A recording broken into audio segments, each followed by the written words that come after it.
لیکن جب وہ شخص حقیقت کو پہچان لیتا ہے، ایمان لے آتا ہے، تو اللہ انہی ایمان لانے والوں سے یہ بھی کہتا ہے کہ تم اب ایمان لے آئے ہو تو اب غیب پر ایمان لو۔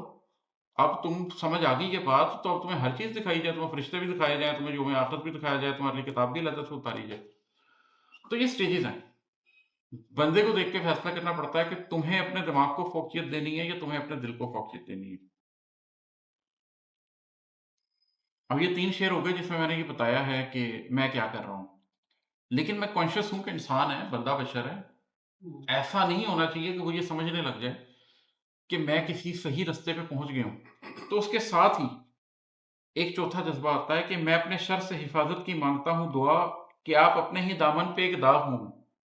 یہ ساری باتوں کا مطلب یہ نہیں ہے کہ میں کسی بزرگی کے مقام پر پہنچ گیا ہوں اور آپ آگے سے وہ عجیب و غریب سلسلہ شروع کر دیں۔ کوئی کسی مقام پہ کبھی نہیں پہنچا ہوتا۔ شیطان کسی ٹائم پہ ٹانگ کھینچ سکتا ہے، آپ کا نفس کسی ٹائم بھی آپ کو لے ڈوب سکتا ہے۔ تو میں ہر وقت اپنے شر سے حفاظت کی دعا مانگتا رہتا ہوں کہ بھائی میں اپنے دامن پر ایک داغ ہوں، مجھے پتا ہے میں گناہ گار آدمی ہوں۔ تو یہ احساس بھی آپ نے ساتھ رکھنا ہوتا ہے کہ ایک طرف تو اپنے ساتھ چلنے والوں کو بتانا ہوتا ہے کہ کیسے کرنا ہے، اور دوسری طرف اپنے بارے میں بھی کانشیس رہنا ہوتا ہے کہ میں کوئی فن خان نہیں ہوں، میں کوئی اسپیشل چیز نہیں ہوں۔ حدود نفس کو لے کر میں ایک زندہ ہوں، پر اپنی روح کی خاطر تو ایک باغ ہوں میں۔ جو نفس ہے اس کی حدود کے لیے آپ کو اپنی ذات کے اندر ایک زندان بنانا پڑتا ہے، نفس کو بالکل قید کر کے رکھنا پڑتا ہے۔ اگر آپ نفس کو قید کر کے رکھیں گے تو آپ کی ذات روح کے لیے ایک باغ بن جائے گی۔ روح اس میں محسوس کرے گی کہ اس کو خوب کشادگی حاصل ہے، وہ نور کے ماخذ کی طرف بھاگ سکتی ہے، وہ نور کو حاصل کر سکتی ہے، روح کے لیے آپ پھیلتے چلے جائیں گے۔ اور اگر آپ کہیں اپنے نفس کو ڈھیل دے دیں گے، نفس پھیلتا چلا جائے، پھیلتا چلا جائے، پھیلتا چلا جائے، تو روح قید ہوتی چلی جائے گی، قید ہوتی چلی جائے گی، قید ہوتی چلی جائے گی۔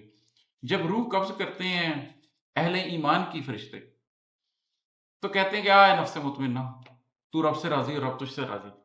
وہ اس وقت روح کے لیے کوئی مسئلہ نہیں ہوتا، وہ بڑے سکون سے، بڑے آرام سے چلی جاتی ہے۔ اور جب ان لوگوں کی روحیں قبض کی جاتی ہیں جو نہیں مرنا چاہتے، جنہوں نے گناہ کیے ہوتے ہیں، تو ان کو مار مار کے نکالا جاتا ہے۔ روح نکلنے کو تیار ہی نہیں ہوتی، اسے پتا ہوتا ہے آگے عذاب ہے، وہ جسم سے نکلنا نہیں چاہ رہی ہوتی، جسم وضعیت میں ہوتا ہے لیکن وہ جسم کو چھوڑ نہیں رہی ہوتی۔